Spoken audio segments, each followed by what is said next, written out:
বর্ষবরণের রাতে sound box নিয়ে বচসার জেরে খুন। রাত 11:30টায় কেন বন্ধ করা হয়েছে সাউন্ড বক্স? হুগলির চাপাদানিতে এই নিয়েই বচসা এবং তার জেরে খুন 25 বছরের এক যুবক। ধারালো অস্ত্র দিয়ে আঘাত করা হয়েছে বলে খবর পাওয়া যাচ্ছে। আমাদের প্রতিনিধি বিধান সরকার আমাদের সঙ্গে সরাসরি রয়েছেন, চলে যাবো বিধানের কাছে। বিধান, এর আগেও আমরা দেখেছি এই জোরে মাইক বাজানো, সাউন্ড বক্স বাজানো নিয়ে বারংবার বিভিন্ন অনুষ্ঠানের সময় অশান্তি হতে, আর এবার এই 31 বর্ষ শেষের রাতে এমন অশান্তি হলো যে এক যুবকের প্রাণহানি পর্যন্ত হয়ে গেল।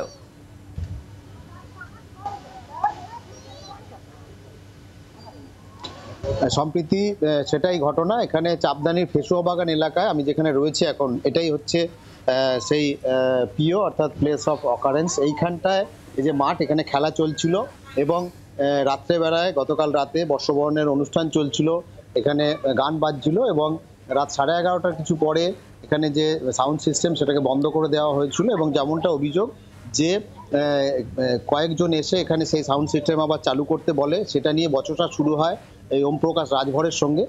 তারপরে কিন্তু বচসা চলতে চলতে হঠাৎ করে তাকে ধারালো অস্ত্র দিয়ে কোপানো শুরু করা এবং এইখানে দেখা যাচ্ছে যে এখানটা ঘিরে রাখা হয়েছে, এইখানটাতেই কিন্তু তাকে ফেলে একদম ওই ধারালো অস্ত্র দিয়ে মারা হয়। তারপর রক্তাক্ত অবস্থায় তাকে চন্দননগর মহকুমা হাসপাতালে নিয়ে যাওয়া হলে চিকিৎসকরা তাকে মৃত বলে ঘোষণা করা হয়। এই মুহূর্তে যেটা দেখা যাচ্ছে যে চন্দননগর পুলিশের যারা উচ্চপদস্থ আধিকারিক রয়েছেন, এসিপি শ্রীরামপুর রয়েছেন, তার নেতৃত্বে পুলিশ বাহিনী এখানে ঘটনার তদন্তে এসেছে এবং চন্দননগর কমিশনারেটের যারা পুলিশ কর্তা তারা জানাচ্ছেন যে এই ঘটনায় মূল অভিযুক্ত একজন রয়েছে, তাকে কিন্তু ইতিমধ্যেই গ্রেপ্তার করা হয়েছে এবং একটা সামান্য ঘটনার জেরে এক যুবকের প্রাণহানি হলো।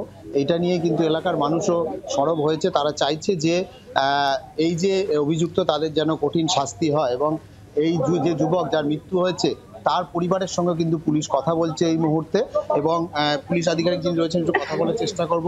স্যার, একটু যদি বলেন যে মানে কি হলো, কি দেখলেন? এরা খেলাধুলো করছিল কালকে 31-এ, সেই সময় একটা ছেলে আসে পাশে পাড়া, ওদের সঙ্গে গান বাজানো নিয়ে ঝামেলা করে, নিয়ে আচমকা চাকু বার করে একটা ছেলেকে মেরেছে, তাকে হসপিটালে নিয়ে গেছে, সেখানে মারা যায়, তাকে ধরা হয়েছে। আর বাকিটা আমার একজন গ্রেপ্তার, যে ঘটনা যুক্ত তাকে ধরা হয়েছে।